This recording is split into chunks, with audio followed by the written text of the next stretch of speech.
All right, hey everybody, it's Evan from devexen.com, and in this video, we're going to go over primitive types. Before we start this video, if you have any questions, feel free to leave them in the comments down below, or you could join the devexen Discord server, and I'm sure someone will be able to help you out there. All right, so the first variable we're going to look at here is called a string literal. And you could think of string variables as variables that hold text. Now our next primitive type, we have what is called a number literal. So these variables are numbers, pretty self-explanatory. Now the next type of variable we have is called a Boolean literal. Now Boolean literals, they can be one of two types. They can either be true or they can be false. Now I do love to program, so I'm going to keep this true. Our next variable we have is undefined. Now, of course, if you remember from the last video, in JavaScript, all variables by default are undefined. So of course, if we were to say just let favorite color, this would be the same as saying let favorite color equals undefined. Now, it would be a very specific use case to initialize a variable as undefined. You probably will not see this a lot, but just so you know, you can initialize it as undefined if you want. However, in this case, it is redundant. Our next variable we have is null. And what a null is an absence of an object value. So now you might be wondering to yourself, what is an object? Well, to create an object, we are going to do let, of course, as we did before. And then we're going to give it a name. So I'm going to name this object person. And now we're going to set this equal to 2 curly braces. This is going to be our object. So I'm going to press enter. So now objects can have different properties or keys attached to them.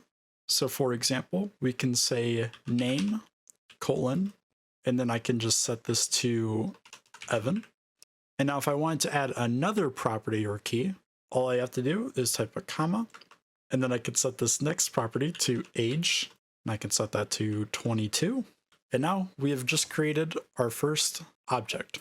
So something that you'll notice here is that we have a key, which is in this case is name, and a value, which in this case is Evan. Property or a key named age and a value of 22. So objects consist of key value pairs. So now that we have our object, I'm going to get rid of these two variables up here.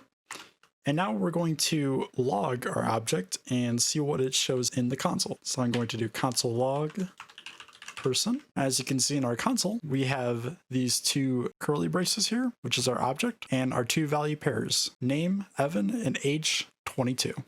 So now let's say we want to change the name of our person object here. Well, it's actually pretty simple, and there's multiple ways to do it. So the first way is called dot notation, and all we have to do is we can say person, which is the name of our object, and then we're going to want to modify the name key, which remember, these are key value pairs. These are our keys, name and age. So we're going to modify the name key. So we're going to say person.name, and we're going to set that equal to, in this case, we're going to change it to John. And I'm going to bring our console log down below here.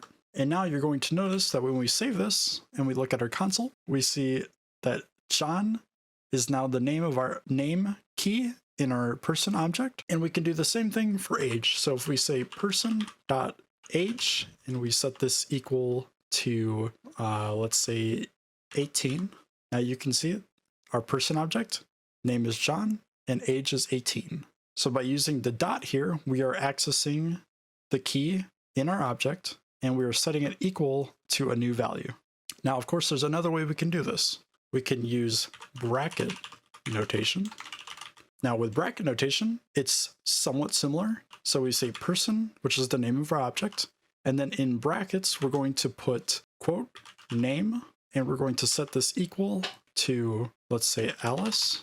Now, if we save this, we're going to look at our console and we're going to see that the name changed to Alice. And of course, same thing with age. Let me just scroll up here. Person age is equal to, let's say, 25. And we'll notice that is changed age to 25. Okay, so you might be wondering, well, now the reason we would want to use bracket notation here is maybe we want to have the key that we want to access be dynamic. And by dynamic, I mean, let's say we want to say let selected key and set this equal to name. Now I'm just going to get rid of this code right here. So now we're saying we want the selected key equal to name. So now if we typed our object name, person, put a bracket, and then instead of putting name, we're just going to put selected key, and we're going to set this equal to Mary.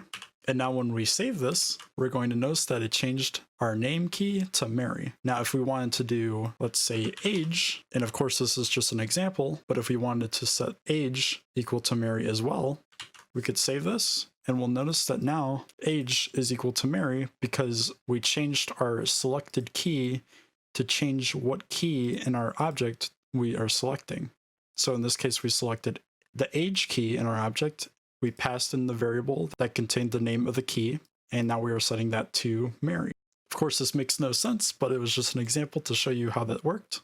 Now, if this is confusing to you, don't worry. As you learn, you will have a better grasp and understanding of how this works, so no need to fear. But for now, just stick to the dot notation as it is more clear and simple. And in the next video, we're going to go over arrays.